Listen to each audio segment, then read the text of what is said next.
सर्वमङ्गलमाङ्गल्ये शिवे सर्वार्धसाधके शरण्ये त्र्यम्बके देवी नारायणी नमोस्तुते। ఓం మహాలక్ష్మీదేవ్యే నమః. అందరికీ నమస్కారం అండి. మహిళా లోకానికి స్వాగతం. మనకు ఈరోజు శుక్రవారం అమావాస్య విశేషంగా జరుపుకుంటూ ఉన్నాము. రేపటి నుంచి మనకు ఆషాఢ మాసం ప్రారంభమవుతుంది. ఆషాఢ మాసం అంటే మహిళలకు ఎంతో ఇష్టము. ముఖ్యంగా ఫస్ట్ మనకు ఆషాఢ మాసంలో వినబడేవి, ఎదురు చూసేవి ఆఫర్లు. అన్ని షాపులలో శారీస్ అన్నీ కూడా ఎంతో చక్కగా ఆఫర్లలో వస్తుంటాయి. కాబట్టి మనం ఫుల్ బిజీ, ఏ షాప్కి వెళ్దాము, ఏమి కొందాము అని పిల్లలకు, ఆడపిల్లలకు. తర్వాత ఇంకోటి ఏంటి అంటే ఆషాఢ లక్ష్మిని ఆహ్వానించడము. చక్కగా ఆషాఢ మాసంలో మనము చేతిలో గోరంటాకు పెట్టుకుంటూ ఉంటాము. అంటే ఆనందంగా ఉంటాం అన్నమాట. మన ఇంతవరకు ఉన్న బద్ధకం అంతా వదిలిపోతుంది ఇంకా ఇప్పుడు. కాబట్టి చక్కగా జటలుగా ఫ్రెండ్స్తోని కలిసి చక్కగా షాపింగ్లకు వెళ్ళడము, రావడము, దిక్కు బోనాల పండుగ చేసుకోవడము. మరి తొలి ఏకాదశి పండుగ వస్తుంది, పిండి వంటలు తయారు చేసుకోవడము. మళ్ళీ పౌర్ణమి వస్తూ ఉంది. ఇట్లా అన్ని విశేషాలు. మళ్ళీ కొత్తగా పెళ్ళైన అమ్మాయిలు ఆ తల్లిగారింటికి రావడము, ఆ అమ్మాయిలు ముచ్చట్లు, ఆనందాలు, అత్తగారింటి ముచ్చట్లు చక్కగా వింటూ, విశేషాలు తెలుసుకుంటూ, ఆ అమ్మాయిలకు ఇష్టమైనవి చేసి పెడుతూ తల్లులు ఆనందపడము, పిల్లలు ఆనందపడము. ఏ వయసు వారికి ఆ విధమైన ఆనందాలు కలుగుతూ ఉంటాయి. అంటే ముఖ్యంగా స్త్రీలకు ఈ ఆషాఢ మాసం నుంచి మనకి ఇంకా విశేషంగా ఏంటి అంటే అమ్మవారి ఆరాధన. మనకు బోనాల పండుగ వస్తుందండి. బోనాల పండుగతోనే ఆషాఢ లక్ష్మిని ఆహ్వానిస్తాం మనం. ఇప్పుడు మొన్న పౌర్ణమితోనే వ్యవసాయదారులు భూమి దున్నడం మొదలుపెట్టిండ్రు, ఏరువాక పౌర్ణమి నుండి. ఇప్పుడు ఇంకా చక్కగా విత్తనాలు వేయడము, ఈ పనులలో పల్లెటూరులో స్త్రీలందరూ చక్కగా పాటలు పాడుతూ మరి బోనాలు పెట్టుకోవడము, ఇవన్నీ కూడా అమ్మవారి ఆరాధన. ఇప్పటి నుంచి మొదలుపెట్టి మన దీపావళి పండుగ అయ్యే వరకు అండి. ఆషాఢ మాసంలో బోనాలు అమ్మవారికి, శ్రావణ మాసంలో మంగళగౌరి, శుక్రవారము వరలక్ష్మి వ్రతము, అన్నీ అమ్మవారికి ఆరాధనలు కదా. మరి తర్వాత గౌరీదేవికి, మళ్ళీ వినాయకుడికి, మళ్ళీ దుర్గాదేవికి, మళ్ళీ లక్ష్మీదేవికి దీపావళి. అంటే వరుసగా ఈ 4 నెలలు చాతుర్మాసాలు అంటారండి. ఈ 4 నెలలు కూడా మనము అమ్మవారిని విశేషంగా ఆరాధిస్తాం. కాబట్టి స్త్రీలందరూ ఫుల్ బిజీ అనుకోండి. ఇక ఇళ్ళల్లో ఎక్కడికి వెళ్దాం, ఏం షాపింగ్ చేద్దాం, ఏది తయారు చేద్దాం, ఎలా సెలబ్రేట్ చేద్దాము, ఇవే ఉంటూ ఉంటాయి. కాబట్టి విశేషమైన పూజలు, అర్చనలు చక్కగా జరుగుతూ ఉంటాయి. పసుబొట్లు, పేరంటాలు, ఇంకా ఇవన్నీ ఉంటాయి కదా మనకు. కాబట్టి చాలా సంతోషంగా ఉంటాము. మరి అందరూ కూడా తప్పకుండా గోరంటాకు పెట్టుకుంటూ ఉంటాము. ఎందుకంటే ఈ ఆ మాసం యొక్క విశిష్టత. స్త్రీలు ఆనందానికి, సౌభాగ్యానికి గుర్తు ఏంటండి? తప్పకుండా మైదాకు ధరించడము. అలా మైదాకు పెట్టుకొని, కళ్ళకు కాటుక పెట్టుకొని, చక్కగా జడ వేసుకొని, నుదుట కుంకుమ పెట్టుకొని అమ్మవారికి పూజిస్తే అమ్మవారు ఎంతో సంతోషిస్తుందట. అలా ఇల్లాలు కనుక ఇంట్లో తిరుగుతూ ఉంటే ఆడపిల్లలు అలా చక్కగా పరికిణీలు వేసుకొని పూజలు చేసేటప్పుడు ఎంత చక్కగా రెడీ అవుతారు. మెల్లో హారాలు వేసుకొని ముద్దుగా చక్కగా అలంకరించుకుంటే ఎంత అందంగా, ఆనందంగా ఉంటుందండి. వాళ్ళని చూస్తూ ఉంటే మనం ఎంత మురిసిపోతాము. ఈ టీషర్ట్లు, ప్యాంట్లు, షర్ట్లు ఎన్ని వేసినా కూడా ఆ ఆనందం అయితే రాదు. అది విశేషంగా ఉంటుంది. మరి ఈ 4 నెలలు కూడా మనం ఎన్నో వ్రతాలు, పూజలు ఇవే జరుగుతూ ఉంటాయి. కాబట్టి చక్కగా అలంకరించుకోవడము, అమ్మాయిలు ఉంటే అమ్మాయిలను అలంకరింపజేయడము. ఇంకా కాబట్టి మనం ఫుల్ బిజీ. ఇంకా తొందరగా చెప్పేసుకుందామండి. మరి ఇప్పుడు లక్ష్మీదేవి ఆరాధన చేయాలి కదా మనము ఈ మాసం నుండి ప్రారంభించి. ఎందుకంటే లక్ష్మీదేవికి అధికారం ఇస్తూ ఉన్నారు శ్రీ మహావిష్ణువు ఈ 4 మాసాలు. ఎందుకంటే మనకి ఆషాఢ మాసంలో వచ్చే ఏకాదశి శయన ఏకాదశి అంటే శయనిస్తారు, యోగ నిద్ర పోతారు శ్రీ మహావిష్ణువు. అందుకని లక్ష్మి నేను యోగ నిద్రకు వెళ్తూ ఉన్నాను, కాస్త కుంకు తీస్తాను, నువ్వు చూసుకో, ఇదంతా లోకాలన్నిటినీ క్షేమంగా రక్షణ బాధ్యత నీకే అప్పగిస్తూ ఉన్నా, మంచి చెడులని నువ్వే చూసుకోవాలని పెత్తనం అమ్మవారికి ఇచ్చాక మనకేంటండి తక్కువ చెప్పండి. అందుకని మనం అమ్మవారిని విశేషంగా పూజించి అమ్మవారి అనుగ్రహాన్ని పొందవలసిందే. చక్కగా మనము బంగారాలు కొనుక్కోవాలి, డబ్బులు సేవ్ చేసుకోవాలి. ఇవన్నీ కావాలి అంటే మరి అమ్మగారికి ఇష్టమైనట్టు మనము చక్కగా అలంకరించుకొని అమ్మవారిని పూజించాలి. వీటన్నిటికీ మనము సిద్ధంగా ఉండాలి. మరి మనకు అష్టలక్ష్ములు, మరి అష్టలక్ష్ములు ఏ విధంగా ఉంటారు, ఆ అష్టలక్ష్ముల యొక్క వైభవాన్ని తెలుసుకొని ఆ విధంగా మనం కూడా సిద్ధంగా ఉండాలి. అయితే మరి ఆ రూపాల విశిష్టతను తెలుసుకుందాము. ఇది చాలా ముఖ్యమైనది అన్నమాట. మొదటిది ఏంటండి, అష్టలక్ష్ములలో ఆదిలక్ష్మి. ఆదిలక్ష్మి అంటే మహాలక్ష్మి అంటాం మనం. మహాలక్ష్మి అంటే పాలకడలిలో శ్రీ మహావిష్ణువు యొక్క పాదాలు నొక్కుతూ కూర్చుంటుందే ఆ లక్ష్మీదేవి అన్నమాట. ఆదిలక్ష్మి అంటే ఆమెనే మనకు ప్రాణశక్తి, మన ఆరోగ్యాన్ని ఇచ్చేది కూడా అధిష్టాన దేవత ఆ అమ్మాయి. కాబట్టి ఆ అమ్మకి నమస్కరించుకుందాము. అటువంటి అమ్మ ఇప్పుడు పాలకడలు శ్రీ మహావిష్ణువు యోగ నిద్రపోతూ ఉంటే ఆ అమ్మ పాదాలు ఒత్తుతూ అమ్మనే మనను అనుగ్రహిస్తూ ఉంటుందట కొంతకాలం. కాబట్టి ఆ విధంగా ఉన్న అమ్మ మరి చేతిలోనట ఈ అమ్మకు మహాలక్ష్మికి ఎప్పుడు 4 హస్తాలు ఉంటాయి కదా. 4 చేతుల్లో ఒక చేతిలో పద్మము, మరో చేతిలోనేమో పతాకం పట్టుకొని ఉంటుందట. మరి ఒక చేయితోనేమో అభయం ఇస్తుంది, ఒక చేయితోనేమో మీకేం భయం లేదురా, చక్కగా ఆనందంగా ఉండండి, మిమ్మల్ని నేను రక్షిస్తాను అని అభయం ఇస్తుంది. ఒక చేయితోనేమో అయ్యో బాధపడకండి, మీ దుఃఖాలను తొలగిస్తా, మీకు వరాలు ఇస్తా, మీ కోరికలు నెరవేరుస్తా అని వరదహస్తం. అభయహస్తం అంటే పైకి ఉంటుందండి, వరదహస్తం అంటే కిందికి ఉంటుంది, అరచేయి. ఈ విధంగా నారాయణుని దగ్గర ఉండే తల్లి ఆదిలక్ష్మి అన్నమాట. మరి మనకు రెండోది ఏం చెప్తారంటే ధాన్యలక్ష్మి. మనం అదే కదా ఈ మాసంలోనే ప్రారంభించుకుంటాము వ్యవసాయము. మరి అదొక వృత్తి కాదు, మనకు పూర్వకాలం నుండి ఏదో వృత్తి నామినల్ పక్కకు ఏదో జాబ్ చేసినట్టు కాదు, అదే జీవనాధారం. మనం ఇప్పుడు ఉద్యోగాలు చేసి సంపాదించినా కూడా వాళ్ళ మీద డిపెండ్ అయ్యి అవి కొనుక్కొని తినాల్సిందే కదా. మన జీవనానికి ఆధారము మనం సంపాదించే పైసలు కాదు, ఆ పైసలను ఆహార పదార్థాలుగా మార్చుకొని వాటిని తినగలం మనం, అంతేగాని పైసలు తినలేం కదా.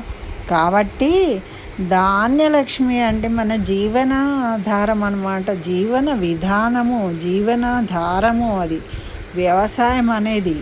కాబట్టి ఇప్పుడు పంటలు సమృద్ధిగా పండి బాగా ధాన్యం రావాలి అని అప్పుడే కదా రేట్లు కూడా తక్కువ ఉంటాయి మనకు. మరి సుభిక్షంగా ఉంటేనే కదా పంటలు బాగా పండితే సమృద్ధిగా వానలు కురిసి అన్నీ ఉన్నప్పుడు మనకు రేట్లు కూడా తక్కువైతాయి, అందరూ హాయిగా చక్కగా అన్ని రకాలు తినగలుగుతారు. కాబట్టి అటువంటి తల్లి ధాన్యలక్ష్మి అన్నమాట, ఆహారానికి ప్రతీక అన్నమాట ఈమె. కాబట్టి ఈ అమ్మ ఆకుపచ్చ రంగులో చీర కట్టుకుంటుంది, బట్టలు. మరి ఆకుపచ్చని రంగులో 8 చేతులు ఉంటాయట ఈ అమ్మకు.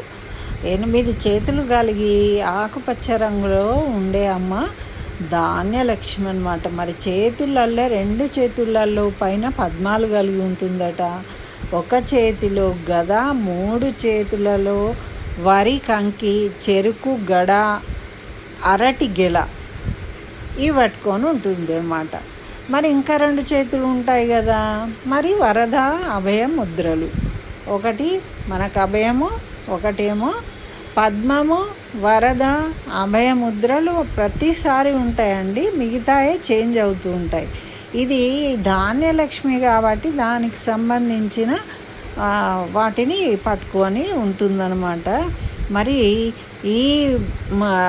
ఈ ముద్రలో అమ్మ మనకు ఏమి ఇస్తుంది హామీ అంటే, మీ దారుఢ్యాన్ని ప్రసాదిస్తుంది, అంటే మనకు ఆరోగ్యాన్ని ఇస్తుంది. మంచి ఆహారాన్ని తింటేనే కదా మనం పుష్టిగా ఉంటాం.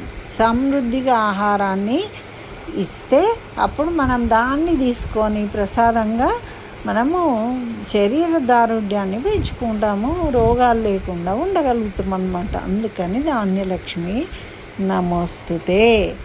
మరి ఇంకా ధైర్యలక్ష్మి. ధైర్యలక్ష్మి అంటే ధైర్యం ఉంటేనే ఏదైనా చేయగలుగుతాము. అన్నిటికీ భయపడే వాళ్ళు ఏం పని చేస్తారండి? ఏమీ చేయలేరు. ధైర్యంగా ఒక అడుగు ముందుకేస్తే ఇంకా కొన్ని పనులు చేయగలుగుతాము. అట్లా సిరి సంపద లేకపోయినా సరే కానీ ధైర్యం అనేది ఉంటే మనిషి కుంగిపోడు. అందుకే కష్టం వచ్చినా నష్టం వచ్చినా కుంగిపోకుండా ఉండాలంటే ధైర్యం కలిగి ఉండాలి. మరి రేపటి గురించి ఆశతోని జీవించలేరు కదా, అడుగు ముందుకే పడదు. ధైర్యం లేకుంటే రేపు మంచి కాలం వస్తుంది అనే ఆశ లేకుంటే మనము ఎలా జీవిస్తాము? కాబట్టి మనము భయంతో ఉండకుండా అమ్మ అభయముద్రలో మనకు అభయం ఇస్తుందట. అందుకే ధైర్యలక్ష్మి తోడు ఉంటే మనకు జీవితంలో అపజయం అనేదే ఉండదట. ఆ అమ్మకు ఇష్టంగా మనం మెదులుకుంటే. మరి ఈమెనే వీరలక్ష్మి అని కూడా అంటారు. మరి ఎర్రని వస్త్రాలు ధరించి ఉంటుంది. ఈ అమ్మ కూడా 8 చేతులు ఉంటాయి.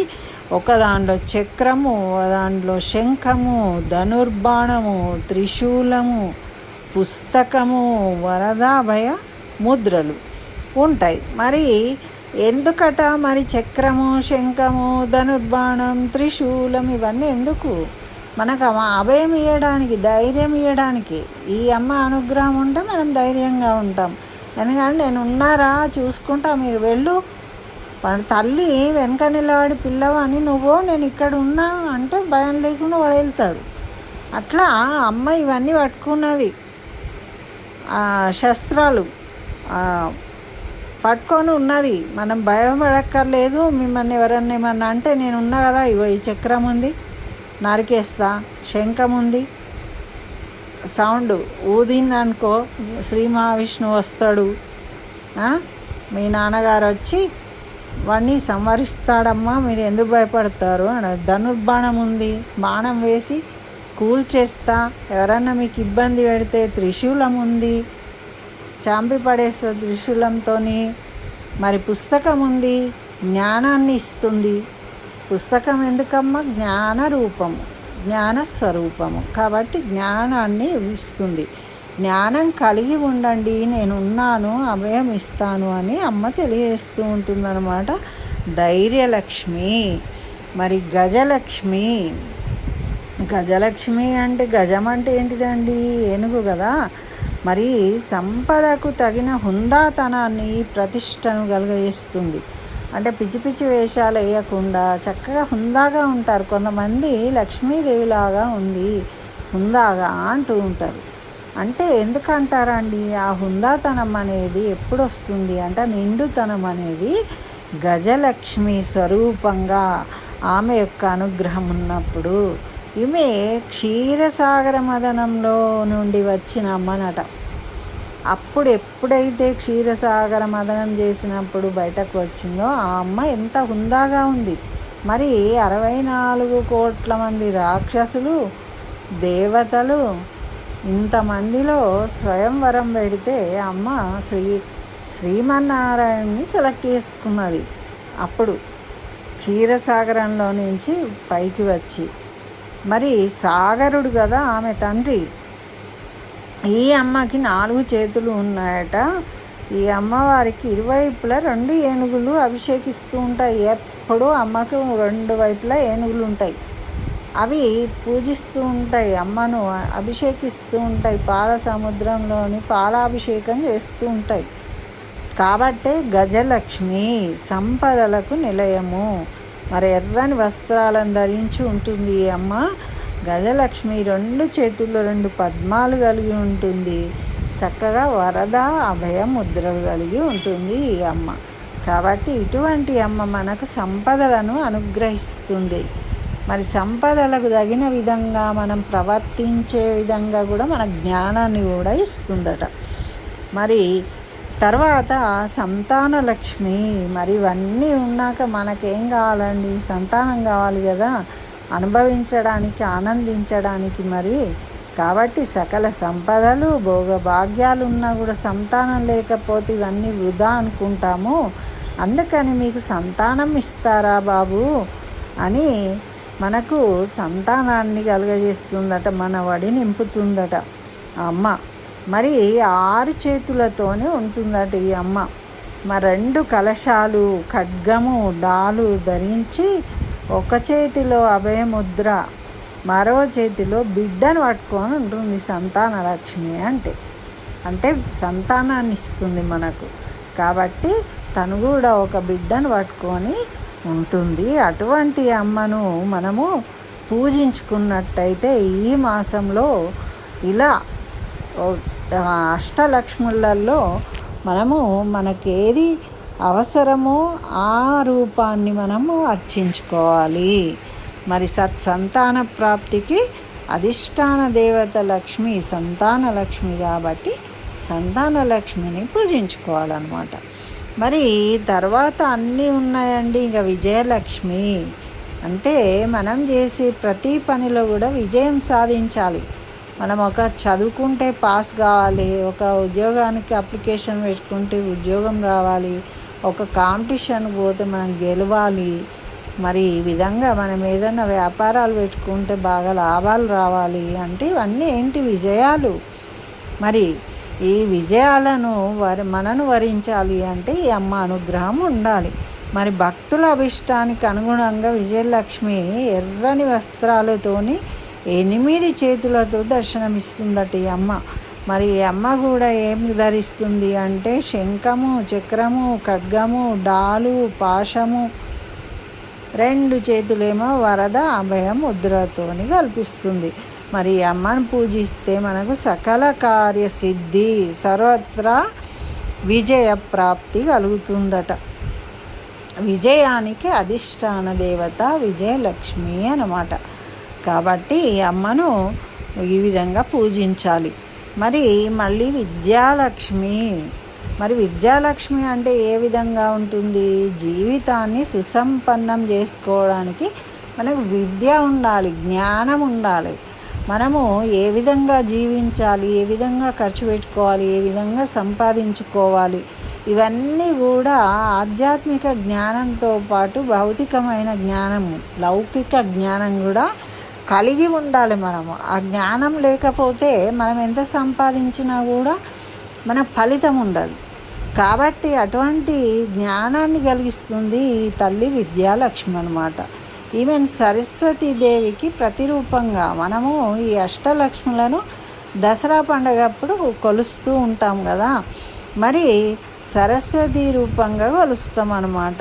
మరి అందుకే జ్ఞానానికి తెల్లని వస్త్రాలు ధరిస్తుంది అమ్మ. తెలుపు అంటే జ్ఞానము అని అర్థం. మరి పద్మం ధరించి సింహాసనంలో ఆసీనురాలై ఉంటుంది. మరి విద్యావంతులకు ఎప్పుడు గౌరవం లభిస్తుంది. మరి వివేకాన్ని అందిస్తుంది. విద్య ఉన్న చోట వివేకం ఉంటుంది. విద్యాహీనుడికి వివేకం ఉండదు, విచక్షణ జ్ఞానం ఉంటుంది. కాబట్టి ఈ విధంగా ఇటువంటి జ్ఞానాన్ని అందించే అమ్మ విద్యాలక్ష్మి అన్నమాట. తెల్లని వస్త్రాలను ధరించి మనకు చక్కగా అనుగ్రహిస్తూ ఉంటుంది. మరి ఇంకా చివరగా ధనలక్ష్మి. మరి ఇవన్నీ ఉన్నా కూడా మనకు డబ్బులు కూడా కావాలి. ఇవన్నీ ఉంటే సరిపోదు, దానికి సరిపడా డబ్బులు. మరి సంపద లేకుంటే జీవనం ఎలా సాగుతుంది? మరి ఆ సంపదను, దారిద్ర్యాన్ని దూరం చేసే దేవత ధనలక్ష్మి. మరి దీనికోసం ఆమె చేతిలో బంగారు నాణాలున్న కలశాన్ని ధరిస్తుంది. ఈ అమ్మ సిద్ధంగా పట్టుకొని ఉంటుంది. మనం కొలిస్తే చాలు మనకు విడిచిపెడుతుంది నాణాలను, బంగారు నాణాలను. కనకధార స్తోత్రంలో చెప్పాం కదా, ఎర్రని వస్త్రాలతోని 6 చేతులతోని దర్శనమిస్తూ ఉంటుంది ఈ అమ్మ.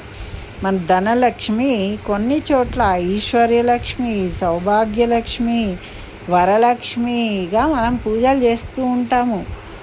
ఈ అమ్మనే ఆ విధంగా పూజిస్తాం అన్నమాట. మనము ఏ విధంగా పూజించినప్పటికీ అమ్మ మనకు అన్ని రకాలుగా మనము జీవించడానికి కావలసిన వాటన్నిటినీ మనకు ఇచ్చేది అమ్మనే. కాబట్టి ఆ అమ్మను సదా కొలుస్తూనే ఉండాలి మనం. ఎప్పుడు కూడా అమ్మ చెప్పినట్టు చక్కగా ఆనందంగా ఉండాలి. స్త్రీలు ఆనందంగా ఎప్పుడైతే ఇంట్లో కలకలలాడుతూ గలగలా మాట్లాడుతూ చక్కగా ఉంటారో అప్పుడు ఆ ఇంట్లో తప్పకుండా లక్ష్మీదేవి స్థిరమై ఉండి అన్ని ఐశ్వర్యాలను కలుగజేస్తుంది. మరి ఎలా ఉండాలి, ఎలా ఉండొద్దు అనే వివరాలు కూడా మనం ఇంకో వీడియోలో చెప్పుకుందాం. స్వస్తి. జై శ్రీమన్నారాయణ. సర్వం శ్రీకృష్ణ చరణారవిందార్పణమస్తు.